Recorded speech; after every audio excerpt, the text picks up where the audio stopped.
নমস্কাৰ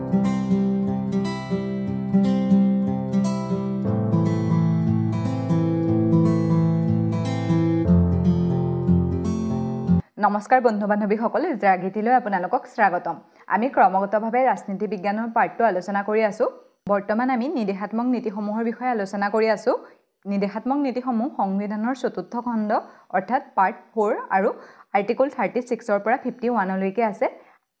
নিৰ্দেশাত্মক নীতি হৈছে ভাৰত চৰকাৰে দেশৰ ভিতৰত সামাজিক আৰু অৰ্থনৈতিক ন্যায় প্ৰতিষ্ঠা কৰাৰ বাবে কিছুমান নিৰ্দেশনা। এই নিৰ্দেশাত্মক নীতিবিলাক আয়াৰলেণ্ডৰ সংবিধানৰ পৰা লোৱা হৈছে।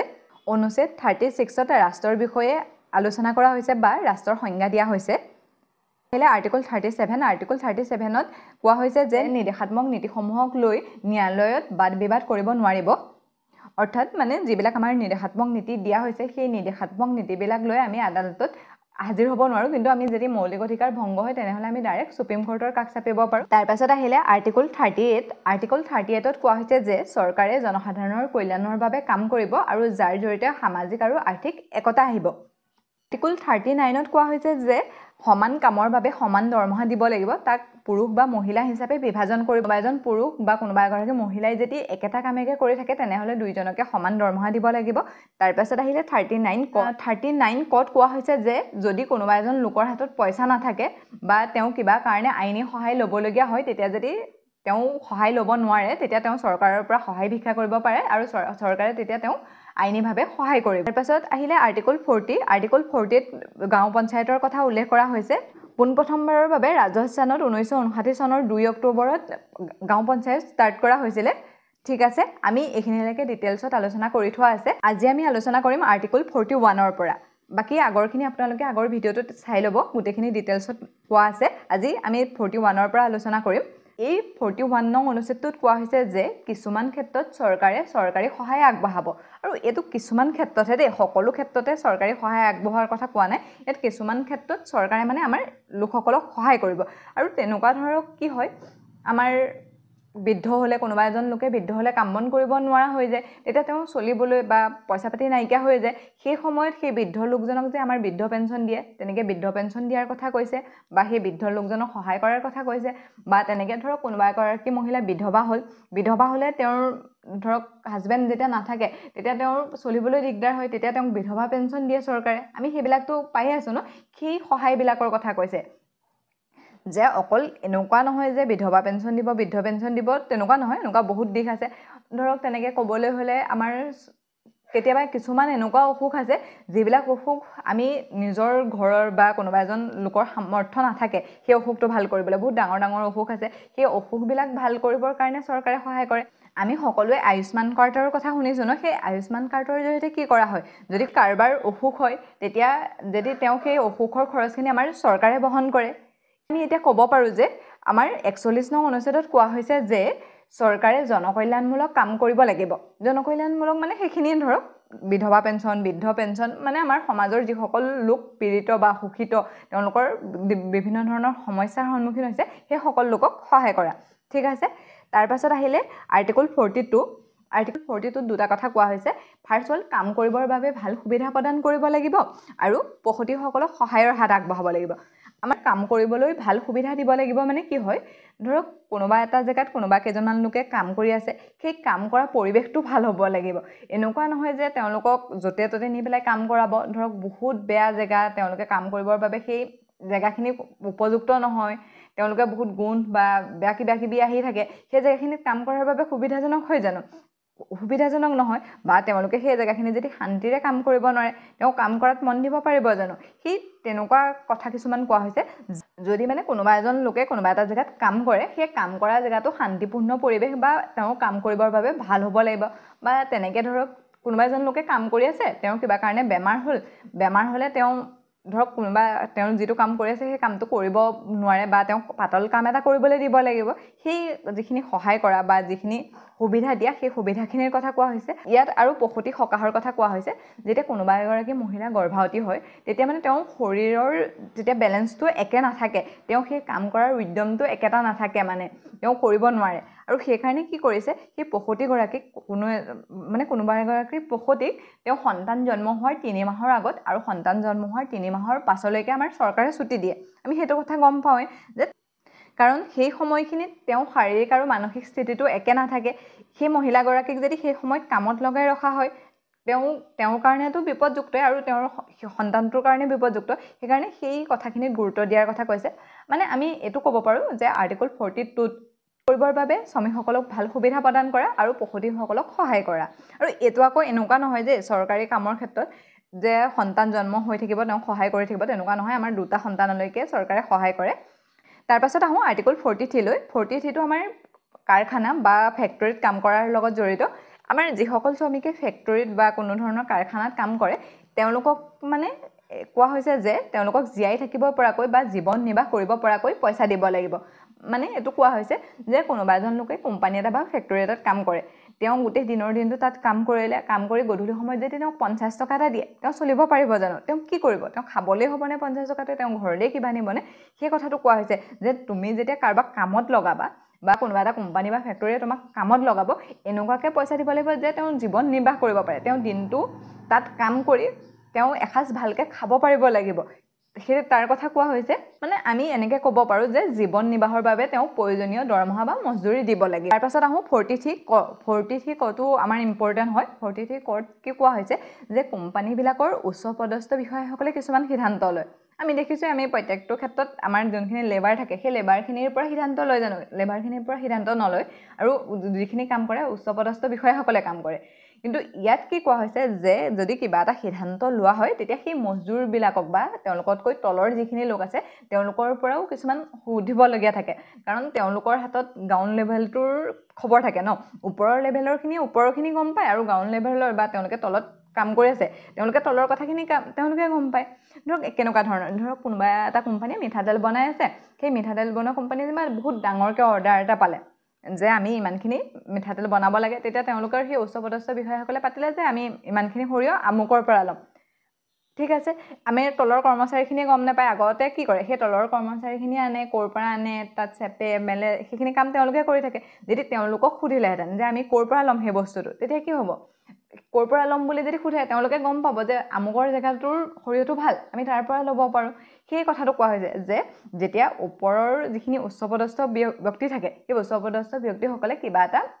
মানে কাম কৰিবলৈ লোৱাৰ আগত বা কিছুমান ডিচিশ্যন লোৱাৰ আগত সেই আমাৰ যিসকল শ্ৰমিক থাকে সেই শ্ৰমিকসকলৰ সিদ্ধান্ত ল'ব লাগে তাৰ পাছত আহোঁ 43ৰ খ নং অনুচ্ছেদলৈ 43ৰ খ নং অনুচ্ছেদত সমবায় সমিতিৰ প্ৰসাৰৰ কথা কৈছে সমবায় সমিতি মানে কোঅপাৰেটিভ আমি যিটো কোঅপাৰেটিভ বুলি কওঁ ন কোঅপাৰেটিভৰ কথা কোৱা হৈছে ইয়াত কি হয় যেতিয়া মানে চৰকাৰে কিছুমান কাম কৰা মানে এনেকৈ কৰিলে ভাল হ'ব বা এনেকুৱা আইডিয়া কিছুমান থাকে তেওঁলোকৰ হাতত বিভিন্ন ধৰণৰ মেচিনো থাকে কিন্তু কি হয় চৰকাৰে সকলো কাম কৰিবলৈ তেওঁলোকৰ হাতত সময় নাথাকে তেওঁলোকে কিমান কাম কৰিব সৰু সৰু কিছুমান কাম তেওঁলোকে নিজে কৰিব নোৱাৰা হৈ যায় তেতিয়া কি কৰে এই সমবায় সিস্টেমটো বা কোঅপাৰেটিভ সিস্টেমটো কৰে তেওঁলোকে কয় যে আমি তোমালোকক সকলো আইডিয়া দিম আমি মেচিন দিম খালি তোমালোকে গ্ৰাউণ্ড লেভেলৰ যিখিনি কাম হয় সেইখিনি তোমালোকে কৰিবা মানে এনেকুৱাকৈ ক'ব পাৰোঁ দুইটা চৰকাৰ আৰু জনসাধাৰণ মিলি যিটো কাম কৰে সেইটোৱে হৈছে কোঅপাৰেটিভ এতিয়া আপোনালোকক উদাহৰণ হিচাপে এনেকৈ ক'ব পাৰোঁ ধৰক চৰকাৰে মুৰ্গী পালন কৰাটো বা মুৰ্গী বৃদ্ধি কৰাটো বিচাৰিলে একদম ভাবিছে যে আমি এনেকৈ মুৰ্গী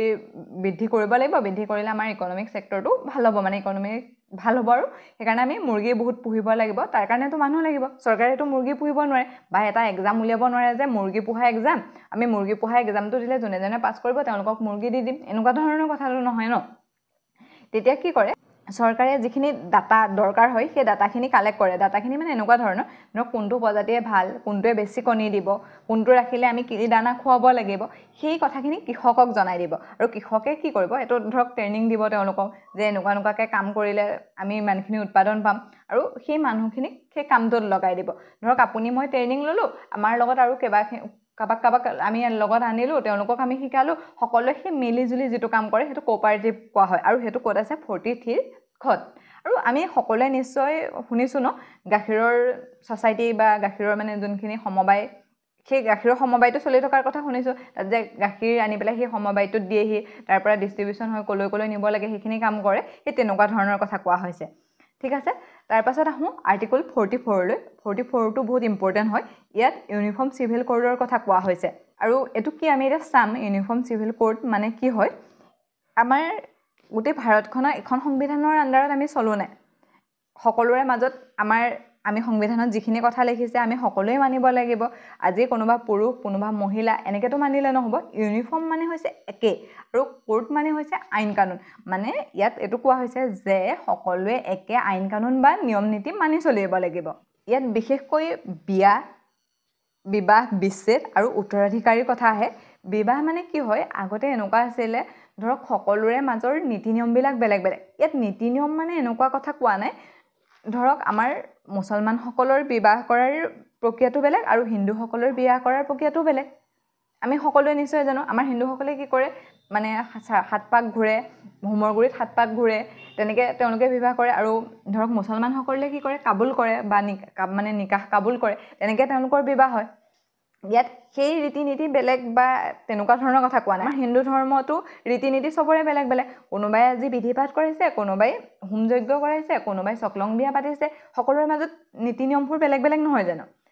ঠিকে আছে সেই বেলেগ বেলেগৰ কথা কোৱা নাই ইয়াত কি কোৱা হৈছে যে তোমালোকে যেনেকৈ মন যায় তেনেকেই বিয়া পাতা তোমালোকৰ পূৰ্বৰ পৰা যিখিনি চলি আহিছে তেনেকেই চলি থাকক তাত কোনো আপত্তি নাই কিন্তু ইউনিফৰ্ম চিভিল কোৰ্টে কি কৈছে বহু বিবাহ কৰিব নোৱাৰা মানে এইটো কথা কৈছে যে তোমাৰ এগৰাকী পত্নী আছে সেই এগৰাকী পত্নী থকাৰ পাছত তুমি অন্য আকৌ কাৰোবাক বিয়া পাতি আনিব নোৱাৰা সেইটো বন্ধ কৰিছে আগতে কি আছিলে মুছলমানসকলে বহু বিবাহ কৰাত কোনো ধৰণৰ বাধা নাছিলে যে তেওঁলোকে এগৰাকীৰ পাছত এগৰাকী বিবাহ কৰিব পাৰে তাত কোনো ধৰণৰ আপত্তি নাছিলে আৰু অকল মুছলমান বুলিয়ে কথা কোৱা নাই দেই এইটো আমাৰ হিন্দু ধৰ্মৰ কোনোবা এজনে এবাৰ বিয়া পাতিলে তাৰপিছত আকৌ বিয়া পাতিলে দুগৰাকী পত্নীৰ লগত একেলগতে আছে সেই ব্যৱস্থাটো নাইকিয়া কৰিছে যে এবাৰহে তুমি বিয়া পাতিব পাৰিবা আৰু এনেকুৱা নহয় যে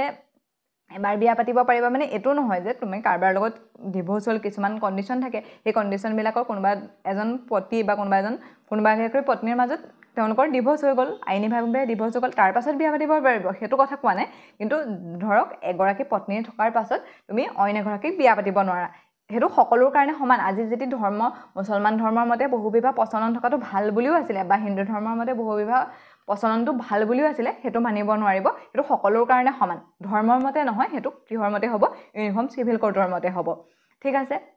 ঠিক তেনেদৰে আমাৰ মুছলিম ধৰ্মত 3 তালাক ব্যৱস্থা আছে এইটো বিবাহ বিচ্ছেদলৈ আহিছোঁ 3 তালাক ব্যৱস্থা আছিলে 3 তালাক মানে লগালগ ইনষ্টেণ্ট মানে কৈ দিব তালাক তালাক তালাক আৰু তালাক হৈ যাব মানে ধৰক কেতিয়াবা বহুত খঙৰ পৰিস্থিতিত থাকিব তেতিয়া তালাক বুলি কৈ দিলে তালাক হৈ যাব তেতিয়া কি হ'ব সেই মহিলাগৰাকী বা সেই পুৰুষজন পটককৈ বিয়াখন ভাঙ খাই যাব তেওঁলোকৰ ধৰক মাজত আকৌ বিয়া পাতিব লাগিব কিবা কৰিব লাগিব এনেকুৱা ধৰণৰ কথা থাকে সেই ব্যৱস্থাবিলাক নাইকিয়া কৰিব খুজিছে সেইটো হিন্দুৱে হওক বা মুছলমানেই হওক কাৰোৰ লগত কথা নহয় সকলোৱে এনেকুৱা এটা আইনী প্ৰক্ৰিয়াৰেহে কাৰোবাক বিবাহ বিচ্ছেদ কৰিব পাৰিব এনেকুৱা নহয় যে ডিভোৰ্চ বা তালাক ব্যৱস্থাটো নাইকিয়া হৈ গ'ল সেইটো নহয় সেইটো আছে কিন্তু যিটো ছিষ্টেমৰ মাজেৰে আপুনি আগবাঢ়িব পাৰিব ধৰক কাৰোবাৰ পত্নীগৰাকী বা কোনোবাৰ হাজবেণ্ডজন কিবা কাৰণে যেনিবা পগলা হৈ গ'ল তেওঁ ধৰক অন্যৰ লগত অবৈধ সম্পৰ্ক ৰাখিছে তেতিয়া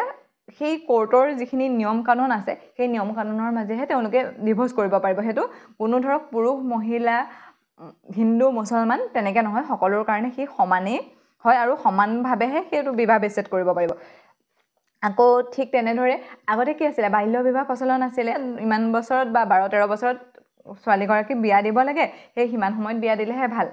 ঠিক আছে কিন্তু এতিয়া যেতিয়া ইউনিফৰ্ম চিভিল কোৰ্ট আমাৰ ইয়াত এপ্লাই হৈ যাব তেতিয়া কি হ'ব যে কোৱা হৈছে এগৰাকী ছোৱালীৰ বয়স 21 বছৰ হ'লেহে তেওঁক বিয়া দিব পাৰিব সেই ছোৱালীজনীক অকল কোনোবা এটা ধৰ্ম বা কোনোবা এটা জাতি বুলি কথা নাই পূৰ্বৰ পৰা যিখিনি চলি আহিছে সেইখিনি নহয় এতিয়া সংবিধান অনুসৰি 21 বছৰ যেতিয়া হ'ব সেই 21 বছৰ হ'লেহে সেই ছোৱালীগৰাকীক বিয়া দিব পাৰিব ঠিক আছে এতিয়া হওঁ উত্তৰাধিকাৰীত এইটো আগতে মুছলমান ধৰ্মত আগতেও চলি আছিলে সম্পত্তিক ল'ৰাটো আৰু ছোৱালীজনীৰ সমান অধিকাৰ থাকে ধৰক ল'ৰাটোও দেউতাকৰ সম্পত্তিটো পায় আৰু ছোৱালীজনীও সম্পত্তি পায় কিন্তু হিন্দু ধৰ্মত সেইটো নাছিলে কিন্তু ইউনিফৰ্ম চিভিল কোৰ্টে সেইটো আনিছে যে পৈতৃক সম্পত্তিত ছোৱালীজনী আৰু ল'ৰাটোৰ সমান অধিকাৰ থাকিব ঠিক আছে বা আমি এতিয়া এক কথাত ক'বলৈ হ'লে আৰ্টিকল 44ত আমাক ইউনিফৰ্ম চিভিল কোৰ্টৰ কথা কোৱা হৈছে ইয়াত বিশেষকৈ বিবাহ বিচ্ছেদ আৰু উত্তৰাধিকাৰীৰ কথা অনা হৈছে ইয়াত কোনো ধৰ্ম জাতি বা কাৰোবাৰ ভিত্তিত নহয় সকলোৰ কাৰণে আইন সমান হিচাপে লোৱা হৈছে ঠিক আছে আজি আমি বাকীকেইটা আৰ্টিকললৈ নাযাওঁ আজি যিখিনি আলোচনা কৰিলোঁ সেই ইম্পৰ্টেণ্টকেইটা এবাৰ চাই লওঁ 41 নং অনুচ্ছেদত কোৱা হৈছে যে চৰকাৰে কিছুমান কামত সহায় কৰিব এইবিলাকৰ ভিতৰত বৃদ্ধ পেঞ্চন বিধৱা পেঞ্চন বা কিছুমান বেমাৰ আজাৰৰ ক্ষেত্ৰত চৰকাৰে কিছুমান সহায় প্ৰদান কৰিব সেইবিলাকৰ কথা উল্লেখ কৰা হৈছে 42 নং অনুচ্ছেদত কোৱা হৈছে যে কাম কৰিবৰ বাবে ভাল সুবিধা প্ৰদান কৰিব লাগিব আৰু পশুতীসকলক সহায় কৰিব লাগিব 43 নং অনুচ্ছেদটো বিশেষকৈ কাৰখানা বা ফেক্টৰীত কাম কৰা লোকসকলৰ লগত জড়িত ইয়াত কোৱা হৈছে যে শ্ৰমিকসকলক জীৱন নিৰ্বাহ কৰিব পৰাকৈ তেওঁলোকক মজদুৰি বা দৰমহা প্ৰদান কৰিব লাগিব 43 কৰ নং অনুচ্ছেদত কোৱা হৈছে এটা ফেক্টৰী বা কোম্পানীৰ যিসকল উচ্চপদস্থ বিষয়া তেওঁলোকে কিছুমান সিদ্ধান্ত লওঁতে তেওঁলোকৰ শ্ৰমিকসকলৰ লগত আলোচনা কৰিব লাগিব 43 খ নং অনুচ্ছেদত সমবায় সমিতি বা কোঅপাৰেটিভৰ কথা কোৱা হৈছে আৰু আপোনালোকে সদায় এটা কথা মনত ৰাখি চলিব আমাৰ যিবিলাক নিৰ্দেশাত্মক নীতি আছে সেই নিৰ্দেশাত্মক নীতিবোৰ পালন নকৰিলে বুলি আমি ন্যায়ালয়ৰ কাষ চাপিব নোৱাৰো তাৰ পাছত আহো 44 নং অনুচ্ছেদলৈ 44 নং অনুচ্ছেদত ইউনিফৰ্ম সিভিল কোডৰ কথা কোৱা হৈছে ইউনিফৰ্ম সিভিল কোডত বিশেষকৈ বিবাহ বিচ্ছেদ আৰু উত্তৰাধিকাৰীৰ কথা কোৱা হৈছে ঠিক আছে আজিলৈ ইমানতে এৰিছো অন্য এটা ভিডিঅ'ত লগ পোৱাৰ প্ৰতিশ্ৰুতিৰে